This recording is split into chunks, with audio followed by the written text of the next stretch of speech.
Hola, ¿qué tal? Soy Ome Juliano. El día de hoy vamos a tomar un tema muy controvertido y muy popular debido a que es un tema que ha estado en discusión por más de 2000 años. Quizás es el tema más importante de la historia. Hoy vamos a hablar sobre por qué los judíos mataron a Jesús. Desde un punto de vista histórico, no se puede comprobar que Jesús haya muerto por crucifixión. No existen documentos romanos. Sin embargo, esto es cierto en diversas maneras y es falso en otras maneras. ¿Por qué es inapropiado decir que los judíos mataron a Jesús? Vamos a ser honestos. Los cristianos son los primeros victimistas de la historia. Son los progres de su época. Ellos usan la muerte de Jesús como para victimizarse y reclamar privilegios, reclamar protección, hacerse la víctima y tener una mejor posición social a base del victimismo. Entonces, para ellos la muerte de Jesús es una fuente de lucro social. Esto es un comportamiento totalmente femenino. Ellos ven la muerte de Jesús como algo inmoral, como un pecado. Y para ellos, por supuesto, la muerte de Jesús es una llave que les da ventajas sociales en diversos ámbitos. Y no solo eso, culpan a los judíos, porque la Biblia dice que los judíos incitaron a los romanos, ¿no? Para que lo mataran. Pero también culpan a los romanos, porque los romanos a fin de cuentas son los que lo crucificaron. Y también se culpan a ellos mismos. Tú fuiste, oh Jesús, tú fuiste crucificado por mis pecados. Se culpan a sí mismos. Y de vez en cuando, cada que alguien pues no se somete a la autoridad sacerdotal, culpan a ese: tú hubieras matado a Jesús. No vamos a abordar el tema de discusión desde el punto de vista judeocristiano, ya que es ambiguo e inexacto. Cambia constantemente. Cambia de una posición a otra. Así que, ¿qué de novedoso tiene que ser esta nueva plática para que alguien le preste atención? Por lo siguiente. Porque no vamos a abordar esta plática desde el punto de vista moral. Ese es el valor agregado de esta plática. Vamos a ver este punto de vista que tiene una tendencia tanto esotérica como filosófica y racional. El primer tema que quiero abordar es el siguiente. Los judíos son un pueblo oriental, son un pueblo dogmático, son un pueblo caracterizado por su indolencia y por su fanatismo. Es un pueblo que ha sobrevivido a lo largo, bueno, ahora son 6000 años, ¿no? 6200 años. En ese tiempo eran quizás 4000 años de historia. Son un pueblo que busca siempre la supervivencia. Quizás es el último de los pueblos antiguos que pervive guardando su cultura. Para que los judíos hayan tenido que matar a Jesús desde un punto de vista histórico es porque ellos suponían una amenaza para su existencia. Así que sí, los judíos mataron a Jesús. ¿Por qué? Porque era una amenaza para su propia supervivencia. Y esto debido a que Jesús proclamaba, o por lo menos sus discípulos proclamaban, que Él era el Hijo de Dios. Lo que para nosotros que somos paganos puede significar algo totalmente coherente. Para nosotros eso no es ninguna herejía. Por eso los paganos aceptamos el cristianismo. Imagina ser un griego del siglo I o del siglo II o un romano que le dices: Jesús es el Hijo de Dios. Tú dices: ok, es una idea muy interesante, pero nada nueva. Ya sabemos que Dios tiene hijos. Para un griego, bueno, cualquier dios tiene hijos. Por ejemplo, Zeus es el padre de Hércules, y Hércules es un hombre semidivino. Jesús es llamado hijo del rey David e hijo de Dios. Eso no tiene nada de novedoso en el mundo pagano. Es más, es hasta aceptado y celebrado en el mundo pagano. Es la misma función que cumple Teseo. Teseo es hijo del rey Midas y del dios Poseidón al mismo tiempo. Vino del cielo encarnado por una misión, la del derrotar al Minotauro. Cuando tú le dices a un pagano: Jesucristo es el hijo del rey David, de un antiguo rey David, y es hijo de Dios, vino del cielo a encarnarse en la tierra para cumplir tal misión. Un pagano te dice, wow, es excelente, es exactamente lo que yo creo. Pero un judío no puede concebir esto. Para un judío le estás hablando de algo totalmente satánico, anatema, hereje, algo totalmente diabólico, metafóricamente hablando, ya que los judíos no tienen el concepto de diablo en su cosmovisión. Vamos a ver lo que significa hijo de Dios. En el Génesis estaba descrito: los hijos de Dios se mezclaron con las hijas de los hombres, y de ahí nacieron los gigantes, los nefilim. Para un griego, esto no tiene nada de malo. Por ejemplo, los espartanos decían ser descendientes de Hércules, y Hércules era descendiente de Zeus. Para un griego, que los hijos se mezclen con las hijas de los hombres es algo totalmente natural. Para un judío esto es pecado y abominación. Cuando Jesús o sus discípulos, quien sea que haya tenido esta idea, dice Jesús es hijo de Dios, fue concebido a través de una paloma o algo que parecía una paloma, para los judíos eso es algo totalmente herético. Como un judío que creció leyendo la Torá, donde tienen una misión de acabar con los hijos de los dioses, por ejemplo Goliat, el gigante Anak, etc., tienen la misión de exterminar esas razas malditas nacidas de híbridos de dioses con hombres. Tú le dices Jesús nació de un dios y de una mujer, enseguida ellos dicen hay que matarlo, sobres de él, vamos a matarlo. Así que desde ese punto de vista está totalmente justificado que los judíos mataran a Jesús. Está en su cosmovisión, está en su idiosincrasia, está grabado incluso en su código genético. Matar lo que mataron sus antepasados, los descendientes de los dioses mezclados con las hijas, etc. Excelente, ¿no? Hasta aquí todo va bien. Que los judíos tengan por misión histórica matar a este tipo de gente es aceptable, ¿no? Todos cumplimos lo que está escrito en nuestra genética.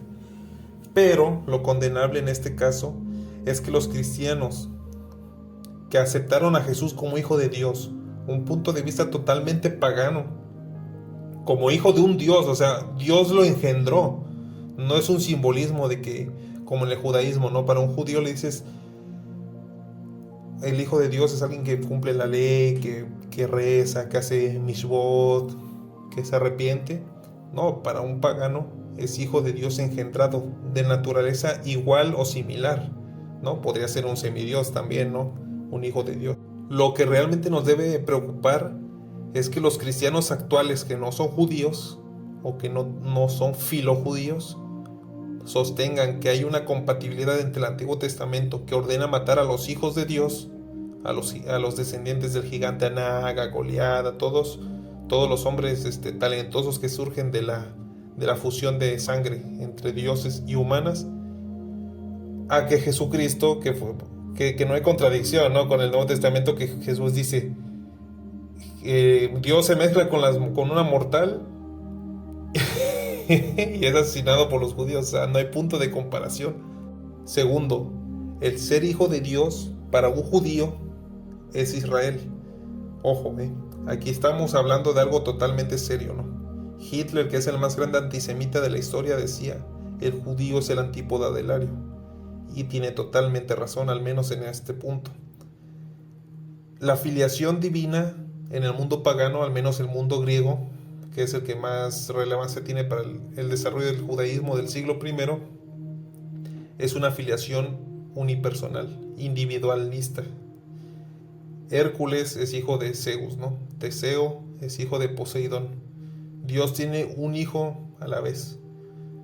Puede tener varios hijos, ¿no? Pero cada uno es un individuo diferenciado del otro, ¿no? Cualquier Dios. Para los judíos, ser hijo de Dios es una filiación colectiva. Israel es llamado el hijo de Dios. Cuando la Biblia dice una mal llamada cita que es profecía mesiánica, a mi hijo llamé de Egipto, los cristianos que son paganos dicen, Jesucristo fue a Egipto y lo llamó a mi hijo Jesús. Porque ellos están pensando como paganos, los cristianos piensan como paganos. Pero un judío que leyó eso en su idioma original dice, nosotros Israel estuvimos en Egipto, Jehová nos sacó de ahí. Cuando dice, a mi hijo llamé de Egipto, Jehová nos sacó del exilio en Egipto. Cuando en el Salmo 2 dice, mi hijo eres tú, hoy te he engendrado, siéntate a la diestra y pondré por delante de ti a tus enemigos, a las naciones. Esto es, mi hijo Israel eres tú, yo te daré el dominio de las naciones. Un cristiano gentil que está pensando en términos paganos dice, este es Jesucristo. Y se lo toma como una profecía mesiánica. Esto totalmente imposible. Imposible porque los judíos no piensan en términos individualistas, piensan en términos colectivistas. Israel como ente es el Hijo de Dios. Esto incluso está comprobado por la Cábala, ¿no? La Cábala son los 9 sefirots, emanan de Dios, ¿no? El Keter, el último Keter es Israel. Israel es la porción de Dios manifestada en el plano material, es decir, en la tierra. Entonces podemos decir que si los judíos mataron a Cristo, tenían una buena razón. El decir Jesús es el Hijo de Dios le quita totalmente protagonismo a Israel. Ya no importa Israel, no importa si desaparece. En todo caso, si lo hicieron fue por un instinto de supervivencia material. Ahora, ¿por qué Jesucristo les predica ser el Hijo de Dios, ¿no? O los cristianos predican el ser hijo de Dios y un desprecio total a la vida en este plano material, porque ellos tienen una vida después de la muerte. Los judíos son ajenos al concepto de vida después de la muerte. Lean el Deuteronomio, lean la parte de bendiciones de la obediencia. Son todas promesas espirituales. El concepto de vida después de la muerte está fuera de toda su lógica. Y hasta cierto punto, pues es así, ¿no? El judío es un ser que vive para este mundo material. Por ello entramos al tercer punto, el reino de Dios. El reino de Dios para los judíos en el siglo I era un reino aquí en la tierra. Ellos no pueden concebir una dimensión espiritual. Jesucristo, cuando dice el reino está dentro de vosotros, el reino viene sin dejarse sentir. Mi reino no es de este mundo. No está señalando al cielo con un castillo en las nubes. No. A una dimensión espiritual que está dentro de nosotros. Dentro es un aforismo, ¿no? Es un mero simbolismo, ¿no? Está dentro de la mente. Él se está refiriendo al universo cuántico donde el universo espiritual es el universo cuántico, donde no existen las leyes de la limitación material, ¿no? Espaciotemporales. Un judío jamás puede concebir eso y hasta las fechas actuales no puede hacerlo. Por ejemplo, Einstein, un experto en física espacial, Física macrocósmica, cuando se topó con el boom de la física cuántica, que te habla de un mundo donde no existen leyes, así como Jesucristo no hablaba de ley o hablaba de no cumplir la ley, jamás lo pudo entender. Y se murió tratando de refutar esta teoría, pero no pegó. Einstein fue el equivalente al Nicodemo que vemos en Juan 3, que dice, ¿cómo es posible que un hombre va a entrar dentro de su madre? Y Jesucristo, no, te estoy hablando en términos espirituales. Un judío no es capaz de entender estos términos, pero por lo menos son honestos, no entendemos su mensaje. Hay cristianos que no entienden el mensaje, pero dicen saberlo, lo que es peor que ser judío.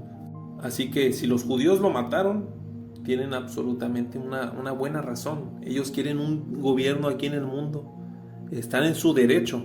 A lo que no existe el derecho es de querer imponerles nosotros paganismo a ellos, a que ellos se comporten como paganos, así como ellos no tienen derecho a imponernos que nosotros nos comportemos como judíos.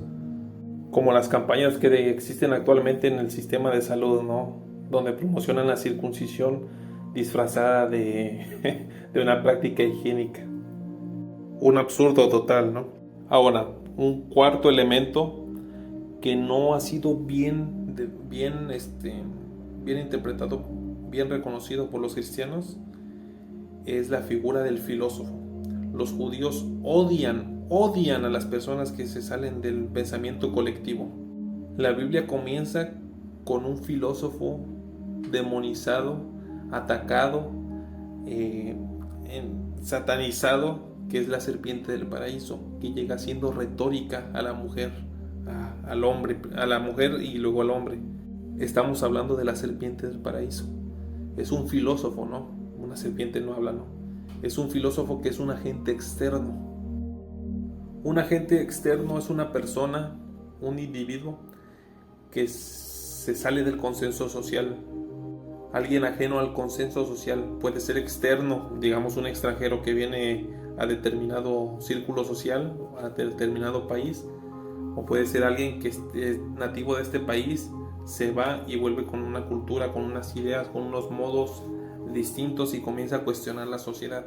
Podemos decir que es una persona desarraigada, errante, como el Caín tan maldecido por los judíos y por los cristianos de tendencia judaizante, ¿no? Podemos también recordar en el libro de Job cuando Dios le pregunta a Satanás, al villano, dice: ¿de dónde vienes? Y dice: de andar por la tierra y merodear por ella. Para un judío, este tipo de gente que no está en un solo territorio, totalmente succionada por el proceso social de esa persona, es un individuo peligroso, es Satanás en persona, ¿no? Es alguien que con sus pensamientos libres y no dogmáticos puede poner en jaque el orden social. Por eso la Biblia dice: cuando haya entre vosotros un soñador de sueños, alguien que incite rebelión en contra de Jehová y su ley, mátenlo, apedrénenlo, no le tengan piedad, porque yo, Jehová, te estoy probando y quiero ver tu fidelidad. Así se trata de tu hijo, de tu hermano, de tu suegra. Mata a ese elemento externo. También ordena en el libro de Jueces: no tengas nada del infiel, todo destrúyelo, quémalo, no quiero nada externo. Israel tiene que ser un ente monolítico con pensamiento único. Entonces tenemos a Jesús. Jesús pudo haber sido judío, no hay certeza. Pudo no haberlo sido, pero no importa. En los años perdidos él fue y vivió fuera de Judea. Él aprendió de los paganos. Independientemente si era o no judío, no importa. Sus pensamientos eran totalmente paganos, eran platonistas, eran estoicos. Jesucristo usa la retórica para refutar la ley. Cuando le dicen: tú y tus discípulos no siguen el sábado, él, como buen filósofo o como buen aprendiz de filósofo que era, le dice: ¿la ley es para el hombre o el hombre para la ley? No, ¿la ley es para el sábado o el hombre para el sábado? Y los para en seco a los que lo acusaban. Eso se llama retórica. Jesús sabía la diferencia entre medio y fin. Él en su mente de filósofo veía que la ley era un medio para preservar al hombre. Pero los judíos, en su mentalidad obtusa y totalmente dogmática, veían la ley como un fin en sí mismo. Esta es la primera distinción que alguien iniciado en las artes filosóficas, esotéricas, sabe: confundir medio con fin. Entonces, si los judíos tienen en su cosmovisión y muy probablemente en su idiosincrasia exterminar y matar, y tienen por ley matar a las personas que se rebelan en contra del status quo, el orden preestablecido, cuando Jesús viene y empieza a cuestionar la ley, cuando empieza a meter filosofía, siendo que filosofía para ellos es el demonio, lo matan. ¿Qué se podía esperar? Los judíos no titubean. Bueno, Jesús no es muerto al instante, por supuesto, ¿no? Jesús, al ser un filósofo era, o por lo menos alguien que estaba muy imbuido en la filosofía, él sabía usar un lenguaje doble. Él sabía jugar con las sombras. Él sabía manipular las sombras, y me estoy hablando en términos platónicos, para transmitir ideas y que las personas dentro de la caverna no sospechen lo que está diciendo. Él está diciendo: salgan de la cueva. Cuando Nicodemo va y lo visita, él hace una referencia a la cueva de Platón. Él dice textualmente: el que viene de arriba es superior a todos los demás, y las cosas que vio y oyó de esas da testimonio, pero nadie encuentra su significado. Él está hablando en términos platónicos. Eso rompe totalmente con el judaísmo. Para el judío no siquiera existe una cueva. La cueva es todo lo que existe. Para un pagano griego como Jesús, o un judío helenizado como Jesús, él se metió a la cueva para rescatar gente. ¿Y qué pasa? ¿Qué nos dice Platón? ¿Qué pasa con esas personas que quieren sacar de la cueva a otras personas? Muere. Platón ya nos dio el testimonio de que en la República capítulo 7, de que si tú intentas sacar a la fuerza a un prisionero de la cueva, siendo que la cueva es todo para él, se va a ir en contra tuya y te va a tratar de matar. Así que Jesús corre ese riesgo y manipula las sombras.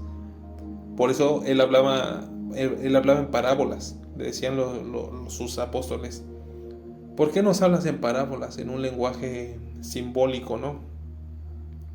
Dice: porque a muchos no les es dado conocer, solo a ustedes les es dado conocer lo que la chusma no entiende. Así que sí, si los judíos mataron a Jesús, tenían mucha razón para ello. Lo que no tienen razón son los cristianos que quieren seguir vinculando al judaísmo con Jesús, cuando Jesús es un mundo aparte de Israel.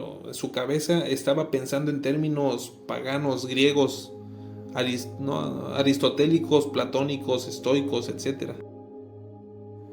En el mundo del judeocristianismo que tenemos actualmente se habla mucho de un supuesto silencio de 400 años, un periodo entre el Antiguo y el Nuevo Testamento, el mal llamado Antiguo y Nuevo Testamento, en el que Dios no dio ninguna revelación, ninguna profecía.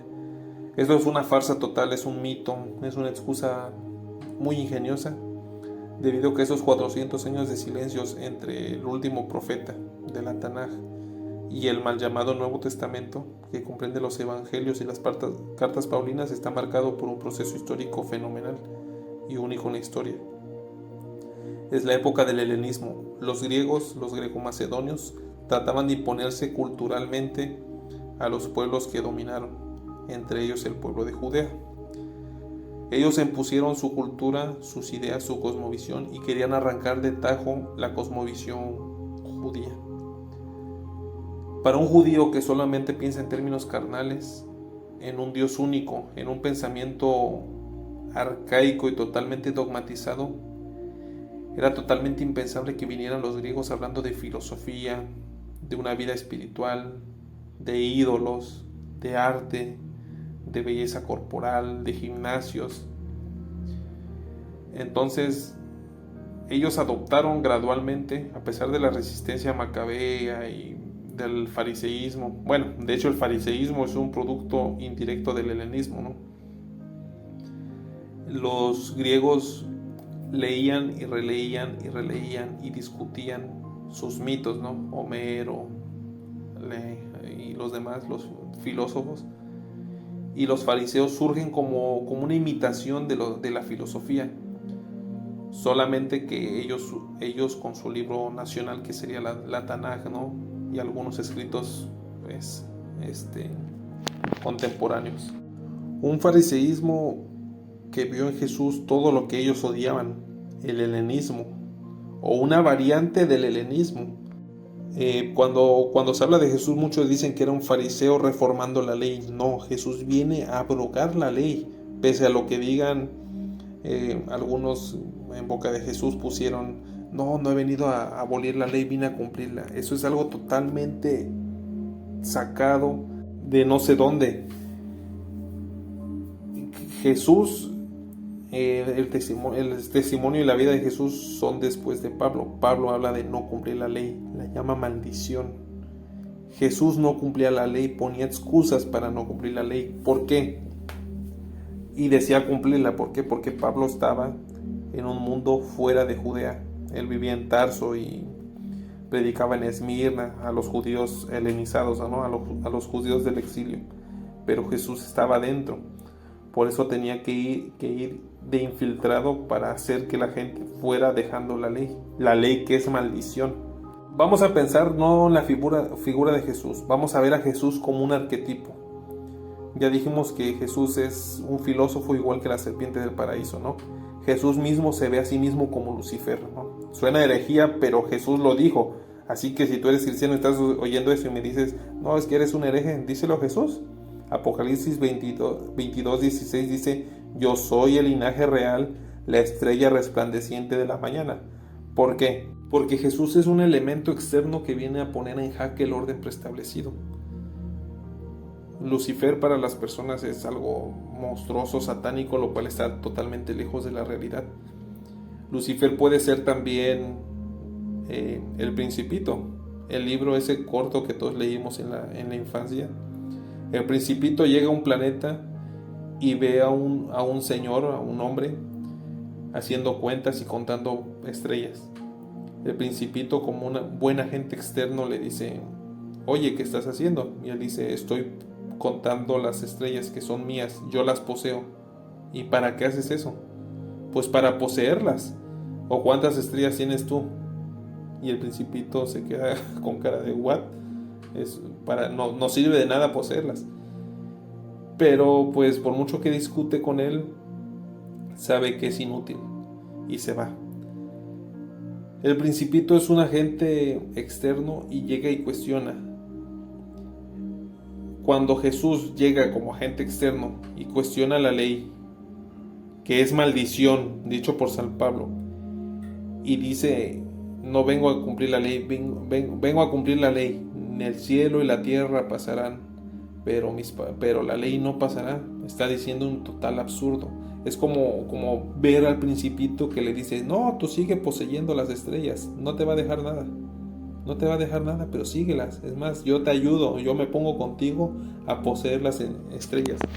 Es una contradicción directa al elemento filosófico que mencionamos. Cuando Jesús dice, es más fácil que desaparezca el cielo y la tierra a que desaparezca la ley, está diciendo la ley es un fin en sí mismo.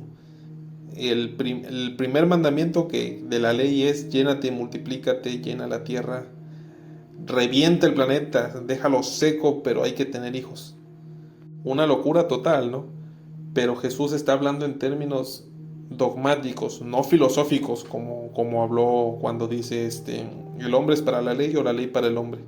¿Cuál es el fin? ¿Cuál es el medio?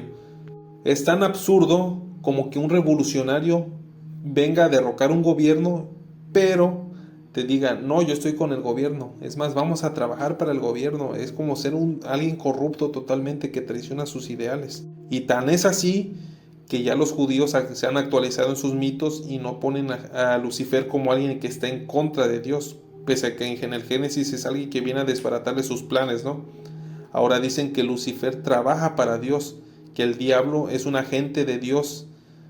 Actualmente sí, porque los hijos de Lucifer, es decir, los hijos de Dios, no saben su misión histórica. Están pensando en términos judíos. ¿Cuál es la prueba más grande de que Jesús no vino a cumplir la ley, por mucho que lo digan fuentes añadidas, injerciones añadidas al Evangelio? Que fue crucificado, fue mandado a asesinar por los judíos por no cumplir la ley. Es algo totalmente absurdo que un Jesús que haya venido a decir la ley se cumple hasta sus últimas consecuencias, cuando unos versículos más atrás dicen, el que esté libre de pecado, arroje la primera piedra. Jesús era libre de pecado y no la arrojó. ¿Por qué? Porque él vino a invalidar la ley. Es algo totalmente lógico que lamentablemente los judíos gentiles, dije una tontería, los cristianos gentiles honestos y sanos no podemos verlo, porque estamos viendo sombras, no estamos viendo arquetipos, estamos viendo folclore, estamos viendo un Jesús y todos tenemos una imagen enternecida de Jesús como alguien bueno, perfecto, que quería lo mejor para nosotros, y es así. Él vino a enseñarnos filosofía, no vino a enseñarnos la ley de Moisés, porque la ley, por mucho que cualquier cristiano, aunque sea judeocristiano, de lo más acendrado que exista, ellos no cumplen la ley. por mucho que digan respetarla, amarla, por mucho que se olviden que San Pablo la llama maldición, ellos no cumplen la ley. ¿Para qué vamos a tapar el sol con un dedo? La ley es maldición, la ley que está caduca, no tiene razón de ser. La ley es la principal causa de que Jesucristo esté muerto. Vamos a separar las cosas como es. Jesucristo vino y dijo: yo traigo división, a ponerle al hombre contra sus hijos, tres contra dos en una misma casa. La ley no sirve, está caduca. Aunque tengamos que morir como Jesucristo, no importa. La ley civil viola las leyes de la naturaleza. La ley de Moisés más aún. Son leyes artificiales, producto de manos de hombre. Por mucho que digan que Diosito Jehová las escribió en una piedra, no, están totalmente fuera de toda lógica natural. Vamos a ver un ejemplo, por ejemplo, el adulterio, que supuestamente Jesús estaba en contra del adulterio. Eso es todo herencia judía. El adulterio es un mecanismo de mejoramiento racial. Una mujer que no respeta a su marido, no respeta su matrimonio, y a su marido, que es una persona, digamos, promedio, lo engaña con un hombre de 2 metros, alto, fuerte, inteligente y más rico que él, está haciendo un bien a la humanidad. Está fallando a su matrimonio, está fallando a la ley. Pero ella, en lugar de tener hijos de un hombre promedio, se va a ir con un hombre más fuerte y más apto, más varonil. Es una bendición, está haciendo algo totalmente correcto. Está haciendo algo de bien. La mujer podría llegar a sentir culpa, ¿no? Pero pues está haciendo lo que todas las mujeres deberían hacer. Las mujeres siguen las leyes de la naturaleza, ellas tienen hipergamia. 100 mujeres no eligen a 100 hombres distintos. 100 mujeres eligen a 5 o 10 hombres dentro de 100 hombres. Eligen a lo mejor, porque las mujeres son las procreadoras y las encargadas de perpetuar la especie. Y si ellas tienen esa misión, dicen: vamos a procrear hijos de los mejores hombres. Están contraviniendo la ley. Por eso el cristianismo y el judaísmo las asesina, las mata, las quemaba como brujas. Las mujeres son las salvadoras de la humanidad, pese a que no lo han notado, pese a que tengan una venda en los ojos llamada moralidad, ley mosaica, los 10 mandamientos, como le quiera llamar, ¿no? Ellas están haciendo un gran favor a la humanidad al ser adúlteras. Bueno, cuando se hace con la intención de traer hijos más sanos, ¿no? También hay mujeres que se meten por dinero, que pues eso ya, o simplemente por placer, eso ya es discutible, ¿no? Yo no vengo a imponer moralidad. Por eso Jesús salvó a la adúltera. Yo tampoco te condeno, porque Jesús era filósofo. Él sabía, si un hombre es tan mediocre que no puede ganarse el respeto de su mujer, que lo engañe. Bueno, esto es totalmente anacrónico, está fuera de toda lógica para un judío, porque la ley ordena matar adúlteras. No, y no solo adúlteras. Eso es un error desde un punto de vista judío. Para un filósofo es totalmente de acuerdo, ¿no? Los filósofos tenían una vida sexual bastante liberal, bastante libresca, lo que también es respetable, ¿no? Porque pues todo se puede discutir, todo es válido, siempre y cuando se haga desde el punto de vista de la razón. Para un judío, dice, este hombre Jesús no conoce ni la Torá. Los escritores del Evangelio ni siquiera conocían la Torá, porque no está escrito en la ley: mata a la adúltera. Es: mata a los adúlteros, al hombre y a la mujer. Otro punto que podemos tener en cuenta: Jesús no tiene moral. Jesús, como buen filósofo o aprendiz de filósofo o amante de la filosofía, sabe que la moral es un sinsentido totalmente. La moral tiene como objetivo solamente preservar la unión social, ¿no? Tiene como objetivo preservar una sociedad para que no se disgregue, ¿no? Pero Jesús era un hombre espiritual. Él sabe que en el otro mundo, sin limitaciones físicas, la moral es un sinsentido total y absoluto. La sociedad existe para que individuos limitados físicamente puedan cooperar y mejorar y obtener la subsistencia, la supervivencia, ¿no? Un hombre caminando puede ser asaltado y muerto, pero un hombre con ciudadanía puede obtener el respaldo de un ejército de su ciudad, de su nación, de sus allegados, de sus congéneres. Para tener esos privilegios debe renunciar a su razón y actuar conforme a un código civil, un código ético, un código moral, con costumbres. Para obtener ciertos beneficios, tiene que autocastrarse. Renunciar al adulterio, que es algo totalmente natural, se llama hipergamia o poligamia. Un hombre quiere embarazar a muchas mujeres, pero como depende de esos hombres que podrían echarle una mano, podrían asegurar su subsistencia, tiene que renunciar a algo que le encanta o que le encantaría a fin de sobrevivir. Y Jesús, cuando se opone a la moral judía, está poniendo en peligro la supervivencia de la sociedad judía en la que estaba. Los judíos detectan esto, y empiezan a querer matarlo. Hay muchos textos de la Biblia, del Nuevo Testamento, del Evangelio, donde dice los judíos querían matarlo. Con toda razón, se les iba a desmoronar el sistema. Y una vez desmoronado el sistema, los judíos hubieran desaparecido. ¿Y qué hace la sociedad cuando tiene a alguien que no se adapta a sus normas? Lo ataca, lo funa, como dirían hoy, la funa, ¿no? Y Jesús da testimonio de eso cuando dicen, no, ellos dicen que soy un comilón, un borracho, amigo de publicanos y de prostitutas. Y le dice, las prostitutas están más cerca del reino de Dios que ustedes. Para una persona necia, que tiene moral, que es incapaz de pensar, es, ¡ay no! Las prostitutas son lo más bajo. Las prostitutas son lo mejor que hay. Las cariñosas son lo mejor que hay. No tienen apegos, tienen voluntad, son dueñas de su cuerpo y de su propio trabajo. Y sobre todo la característica esotérica más importante, tienen sexo, pero no se pierden en la emoción del sexo. Tienen sexo tántrico, acaban siendo maestras tántricas, pudiendo conocer el término tántrico ellas, ¿no? Acaban siendo maestras del yoga sexual, de magia sexual, son brujas. El ser brujas, el saber excitar a un hombre, saber engañar a un hombre a través de tu voluntad, es más, despojar la voluntad de un hombre para aumentar la propia, para tus propios fines, tiene más importancia en el mundo espiritual que el cumplir leyes absurdas de una sociedad que se rige por moral. Por eso Jesucristo dice, el que tiene se le dará, porque Jesucristo está adaptado, su cosmovisión está en buscar la vida espiritual.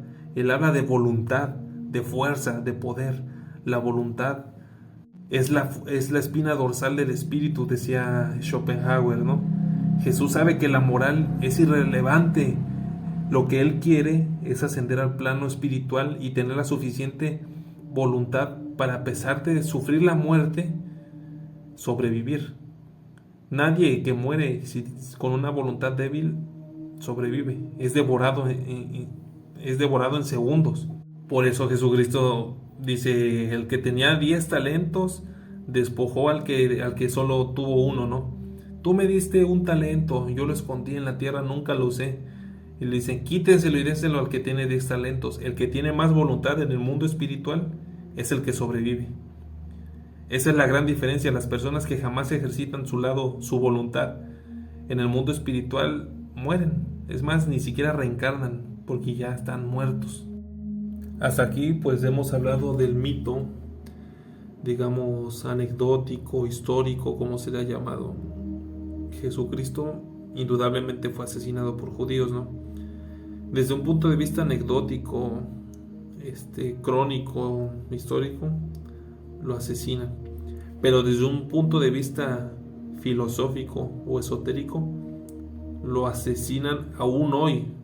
Una característica de un mito mágico, y más como es el Evangelio, es que no está posicionado en un espacio temporal. No se trata de algo que pasó, sino de algo que sigue pasando.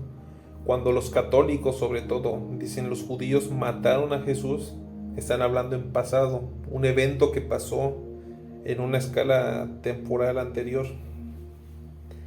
Cuando alguien iniciado en algún tipo de sabiduría dice, los judíos mataron a Jesús, lo mataron antes, ahora y lo seguirán matando.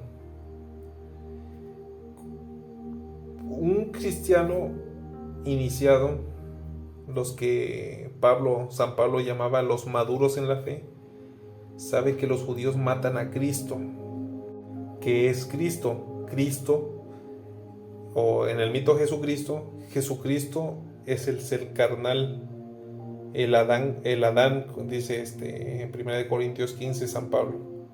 Pero Cristo es el lado espiritual de Jesús, por eso es Jesucristo. Esto nosotros los toltecas, los prehispánicos, los moradores de México, lo vemos como el gemelo precioso, nuestro doble, nuestro ser espiritual. Lo vemos como si nuestro cuerpo fuera un avatar controlado en algún plano dimensional por nuestro espíritu, nuestro nahual le llamamos acá, ¿no? Entonces cuando San Pablo, que no era rabino, dice, como está escrito, Cristo murió por nuestros pecados, no está diciendo Cristo fue colgado en una cruz material, está diciendo nuestro nahual muere, no muere en términos del ser, muere sino de que no se manifiesta en la tierra por nuestros pecados, por nuestros apegos mundanos, por nuestros apegos carnales, por no prestarle atención, ¿no? No es que muera así en términos ontológicos, sino que no se manifiesta. Una persona que es extremadamente moralista, o incluso es inmoral, que no inmoral en términos de ética, sino inmoral en términos de energía. Por ejemplo, me explico, una persona que gasta su energía en tener sexo a lo tonto como un animal, o beber o comer como un animal, está matando a su Cristo. Cuando uno se priva, no en términos morales, sino en términos energéticos, cuando uno se priva de cometer pecados, está liberando a su Cristo, a su gemelo precioso, lo llamamos aquí, ¿no? A su parte espiritual. Entonces, ¿qué tiene que ver esto con los judíos? Los judíos, como ya lo mencioné, tienen prohibido que un soñador de sueños los aleje de la ley. Para ellos la ley es antes que Cristo, que su lado espiritual, no existía el concepto de Cristo. Un soñador de sueños en una sociedad regida bajo la ley de mosaica jamás lo va a contar porque es una amenaza a su propia supervivencia. Él no va a decir, miren, tengo unas epifanías, tengo unas revelaciones que me llegan del plano inmaterial. ¿Por qué? Porque sabe que si él lo comenta a la sociedad, lo van a matar. En ese sentido, ya los judíos con su ley estaban matando a Cristo. El Cristo pudo haber nacido antes, pero nació hasta que vinieron los griegos. O sea, los griegos son los que originaron a Cristo, no a Jesús. A Jesús pudieron haber miles. Si Jesús era judío, pudo haber muerto, pudo haber sido la persona que escondió un manto babilónico y un lingote de oro paganos. Quizás esos lingotes paganos, ese anatema que le llaman en el libro de Jueces, le hubiera revelado alguna teofanía, ¿no? A lo mejor se le aparece el dios Marduk y lo inicia y lo vuelve su hijo, así como Cristo es bautizado y sale una paloma y dice, oh, ahora eres mi hijo. Quizás, ¿no? Quizás por su conocimiento pagano, ¿no? Se le muestra una paloma. Pero no, los judíos mataron a esa persona, creo que la quemaron viva a él y a toda su descendencia, o se abrió la tierra, no me acuerdo, no recuerdo y no vale la pena recordarlo. Por eso Jesús dice, ciudad que matas a los profetas. Los judíos no matan a sus profetas, ¿no? No hay un solo profeta que haya muerto. Los profetas incluso son personas registradas y respetadas dentro del judaísmo. Un judío cristiano puede decir, mataron a Elías. Sí, pero Acab, el rey de Israel, no era judío. Jezabel no era judía. Y ni siquiera Elías estuvo en el reino del norte de Israel, no en el reino del sur de Judá. Jesús está hablando como profetas a los místicos, a las personas paganas de nacimiento que nacieron dentro del pueblo de Israel. Cuando Jesús se está poniendo del lado de estas personas que contravienen la ley, que pudieron haber tenido sueños que les incitaban a ir en contra de la ley de Moisés, Jesús se está poniendo como un pagano. Por eso el cristianismo primitivo del siglo I odiaba y aún odia a Pablo de Tarso.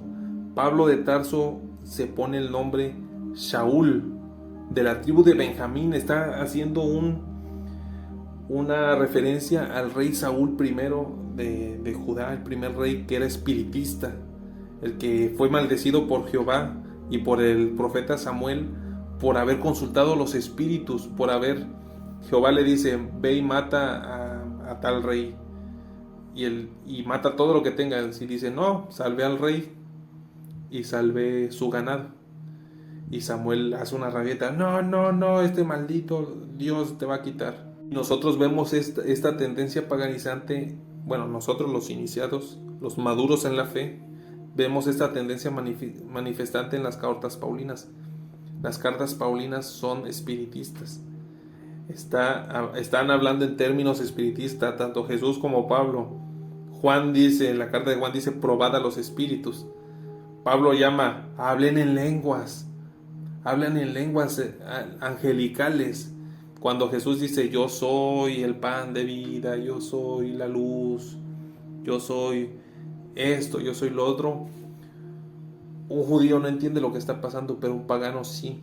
Él entiende, este es un oráculo, está entrando en trance y los dioses se manifiestan a través de él. Por eso da el mensaje: yo soy el camino, la luz, la verdad, la vida, yo soy esto, yo soy lo otro. Lean cualquier libro de espiritismo y les reto a buscar una diferencia con el discurso de Jesús en Juan 3, cuando dice: el espíritu no sabes de dónde viene ni a dónde va, así son todos los que nacen del espíritu. San Pablo, por ejemplo, los frutos del espíritu, cuando es un tema espiritista, es un tema pagano. Cuando Pablo dice en 1 Corintios 1:15: la carne no resucita, porque se siembra cuerpo carnal, se cosecha cuerpo espiritual, está contradiciendo el Antiguo Testamento. Cuando no sé qué profeta, creo que era Jonás, va a un valle de huesos secos, la resurrección era totalmente carnal. Empieza a salir tendones y se paran como si fueran zombies. Eso es totalmente absurdo. Los judíos no saben lo que están hablando. Contravienen las leyes de la naturaleza. Las leyes de la naturaleza es nacer, crecer, reproducirse y morir. Nunca resucitar. La carne no tiene, la carne se pudre, se muere y ya. Cuando Jesús resucita en espíritu, está contradiciendo el Antiguo Testamento totalmente.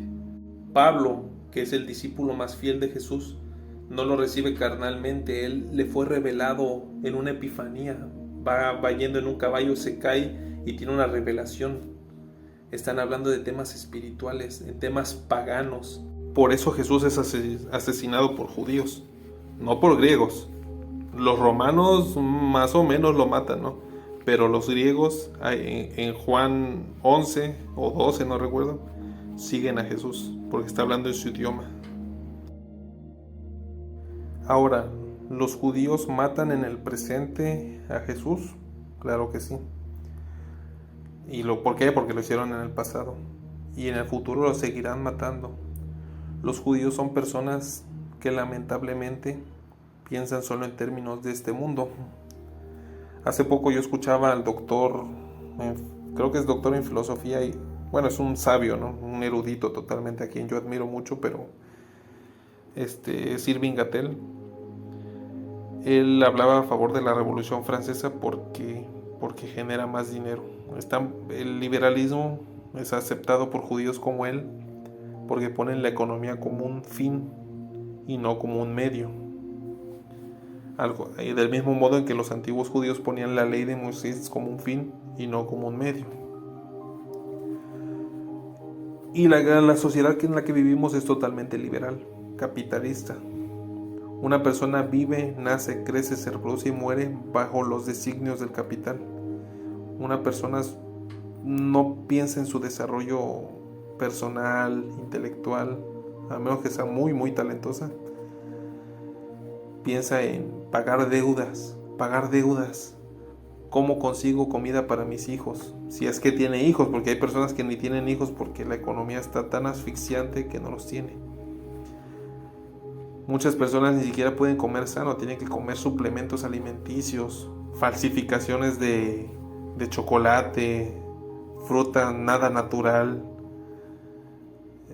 vitaminas artificiales, nutrientes artificiales, medicamentos artificiales que son pastillas de plástico. Incluso gente talentosa de que no está preparada biológicamente para un mundo donde la economía, que es totalmente artificial, porque el dinero que tenemos ni siquiera es dinero real, son simples papeles y números en un ordenador, en una computadora, en una base de datos. Eso es algo totalmente artificial, igual que la ley de Moisés.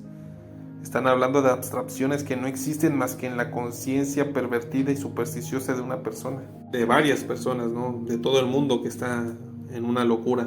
Nosotros como personas comunes, promedio, muchas veces ni siquiera tenemos la posibilidad en un mundo que paga deudas, paga la deuda externa, paga impuestos, de comer bien. Mucho menos tenemos a veces la posibilidad de desarrollar nuestros talentos, digamos, terrenales, por ejemplo, la música, algún deporte, ir al gimnasio, pasear en un parque.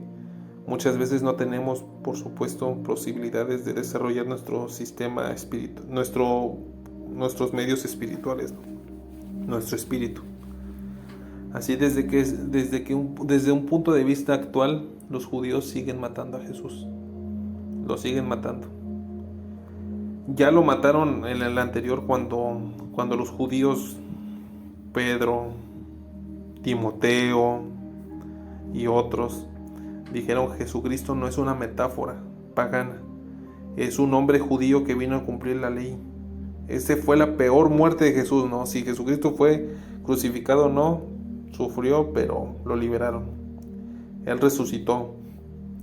Él, al salir de la tumba, no está saliendo en una tumba, ¿no? Porque pues eso es totalmente absurdo. Él, cuando Jesús dice que sale de la tumba, una tumba de piedra, está haciendo una referencia al paganismo, ¿no? El hombre que sale de la caverna de Platón. Increíble, ¿no? Aún en su resurrección, Jesús es un mito totalmente pagano. Jesús sale de la cueva de Platón, lo matan, lo crucifican, pero sale al mundo real, al mundo espiritual, al mundo más allá de la materia y del tiempo. Pero la peor muerte de Jesús fue cuando los primeros judíos, miembros de la iglesia, eliminan el gnosticismo y dicen: Jesucristo fue un ser carnal, es el Mesías de Israel, pese a que, bueno, Mesías significa ungido, jamás fue ungido. Y presentan una historia de Jesús totalmente absurda. Jesús es el Mesías de Israel, prometido. De entrada, esto es totalmente absurdo. Los judíos ni siquiera tenían una noción de Mesías. La copiaron a los persas, de un enviado de Abraham, etc. Pero con el tiempo ellos veían el término Mesías, sobre todo después del cristianismo, como algo que se espera, ¿no? Pero en el momento que viene Jesús, es quien cumple los requisitos para ser un gobernante para Israel, un gobernante legítimo que manifieste la voluntad popular. Jesucristo en ningún momento tuvo intenciones de ser Mesías. Lo tratan de ungir rey y sale corriendo a los montes, ¿no? En el Evangelio de Juan. Jamás cumplió una sola profecía. Las profecías que la achacan a Jesucristo son todas invenciones, ¿no? Nacer de una virgen es totalmente absurdo. La palabra es almaj en el versículo que supuestamente él cumple. No nace de una virgen. Y si naciera, pues nace del dios Zeus. No restaura el reino, es más, destruye el poco reino, la poca autonomía. No le da el poder a los judíos, es más, los llama hijos del diablo. No les da nada a los judíos, nada más que la promesa de una vida espiritual que la mayoría de los judíos no tienen la capacidad de obtener. ¿Por qué? Porque son seres de este mundo. Jesucristo lo deja bien claro cuando dice: Dios plantó buena semilla. O sea, Dios engendró buenos hijos. Pero con el tiempo comenzó Satanás, Jehová, a implantar gente sin vida espiritual, la cizaña. Pero ¿cómo distinguimos uno de otro? Porque prácticamente dicen lo mismo. Bueno, no hay problema, vamos a esperarnos al final y la cizaña se quema, pero el trigo es reservado en el granero. La cizaña es la gente incapaz, la gente que solamente vive por gracia de Dios, diríamos, ¿no? Que solamente vive para satisfacer sus instintos animales y álmicos totalmente. El trigo es la gente con un nivel de vida espiritual, como los griegos. ¿Por qué los griegos desaparecieron y los judíos no? Porque los griegos tenían espíritu. Ellos sabían que este mundo no le tomaban tanta importancia porque sabían que había algo más allá, los campos elíseos, ¿no? Pero los judíos, que no pueden acceder a un mundo más allá, sobreviven porque solo tienen esta vida, no tienen más. En la propaganda judeocristiana y judía es: nosotros seguimos aquí, ya se fueron los griegos, se fueron los romanos, se fueron los nazis, que vengan los que vienen, ¿no? Sí, claro, Jesucristo lo dice bien claro: yo no soy de este mundo, si este mundo yo fuera bueno me querría, vosotros sois de este mundo, no pueden venir a donde yo vengo. Los judíos, al decir estamos en este mundo y no nos vamos, están metiéndose en un autogol. Este mundo es efímero. Así que sí, en conclusión, los judíos mataron a Cristo, lo siguen matando. Para ellos es totalmente pecado liberar el espíritu. Existe en sus estudios, en su cosmovisión, una manera de divinizarse, pero aún esa divinización es incompleta, ¿no? A través de la cábala, unirse con su Dios Jehová, pero el Dios Jehová tarde o temprano va a desaparecer junto con este universo. Eso no tiene ningún sentido. Así que sí, los judíos mataron a Cristo en defensa propia, al Cristo material, digamos, que pudo no haber existido, pero no importa porque es una enseñanza filosófica sin igual, muy interesante, muy, muy útil para las personas que sufren por problemas de conciencia. Los judíos siguen matando a Cristo, al Cristo de las personas, a través bueno, por ejemplo, los niños palestinos, ¿no? ¿Cómo sabemos que un niño palestino no es el nuevo Cristo? No es el nuevo Nietzsche, no es el nuevo, no sé, el nuevo héroe que va a transformar a la humanidad. Ellos lo matan, avientan una bomba y lo matan. Y lamentablemente, si ellos no aceptan a Jesucristo, van a seguir matando a Jesucristo, porque Jesucristo es el mito perfecto para ellos. Es el mito que podría llevarlos del materialismo y sacarlos al mundo del espíritu, podría sacarlos de la cueva, pero sus líderes lamentablemente han demonizado a Jesucristo. Esperemos, es casi imposible, ¿no? Lutero dice: jamás se van a convertir, Lutero dice. Esperemos que algún día los judíos se hagan verdaderamente cristianos, no para subvertir países cristianos, sino para que encuentren su lado espiritual. Pueden existir 2 o 3, ¿no? Sí. Bueno, un 2-3% que quizás lo hagan, se conviertan al cristianismo. Esperemos, pero mientras entonces hay que evitar que los judíos sigan matando a nuestro Cristo interno. Soy Ome Juliano, muchas gracias por escuchar. Ayúdame a compartir esto. Es un tema que nadie ha tratado. Es un tema muy interesante. Y eso es todo. Hasta luego.